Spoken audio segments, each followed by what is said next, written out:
Thank you, Mr. Floyd. All right, Mr. Sadow, I'll give you a couple minutes. Final word. Thank you, sir. If I heard what Mr. Floyd just said, that if everything President Trump said was assumed true and included in the RICO indictment, and therefore now we're talking about true political speech, not alleged false, he could still be prosecuted for the violation of RICO. For the overt acts as alleged. Let's say even the overt acts ran afoul of the First Amendment.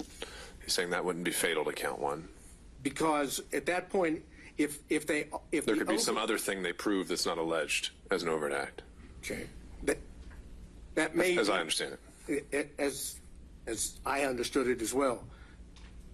But what I'm suggesting is, if all of the overt acts are nothing more than core political speech or expressive conduct, and nothing else is alleged which is not protected by the First Amendment, then you have an insufficient basis for which he has been indicted, because he's being indicted for First Amendment speech and not for unprotected speech. And therefore, the statement that was made about if it were true, we could still use it as an overt act, suggests that they can prosecute true speech, which is what we're trying to get to here. It's the nature of the speech, the political speech, the heightened value of such, which gets this situation different than others, and the fact that it comes from then President of the United States.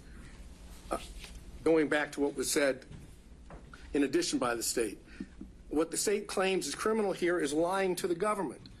That's what it said.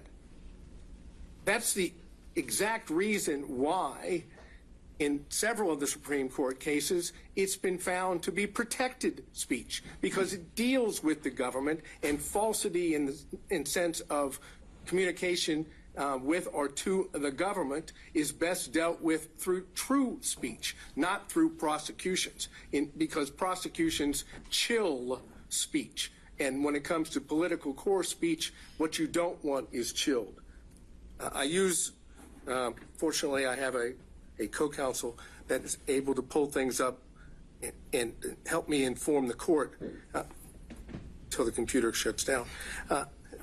And looking at what Haley says, just to give you an idea of how the Georgia court, the Supreme Court, might look at this. There's a quote from Haley, and it says, "While there is no constitutional value in false statements of fact, such erroneous statements are nevertheless inevitable in free debate, and punishment of error runs the risk of inducing a cautious and restrictive exercise of the constitutionally guaranteed freedoms of speech and press.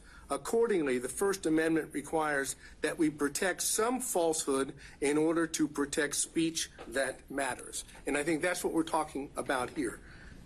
To end this, and again, we're focusing on President Trump's conduct at the time that he, in fact, is the head of the executive branch.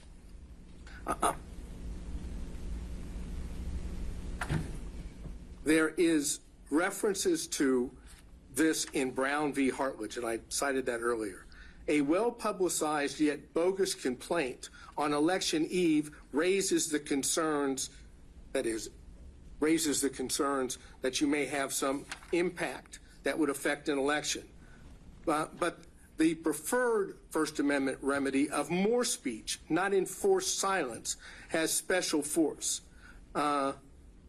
Underlying our dependence upon more speech is the presupposition the right conclusions are more likely to be gathered out of a multitude of tongues than through any kind of authoritative selection.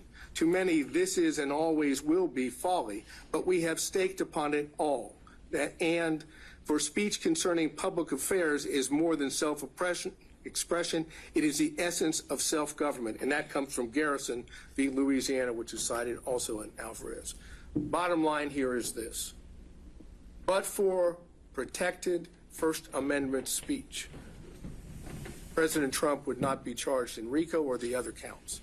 Take out the protected speech, and you don't have an underlying basis for which to charge him.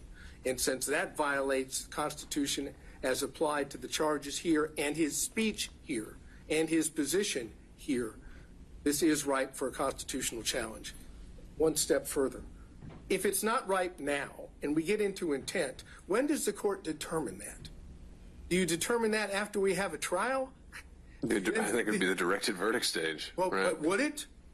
Given That's a with sufficiency of evidence. With all inferences, yeah, in favor of the state. That's a whole question. I mean, do we go through the whole trial? God forbid there should be a conviction, and then we go back to trying to determine as applied?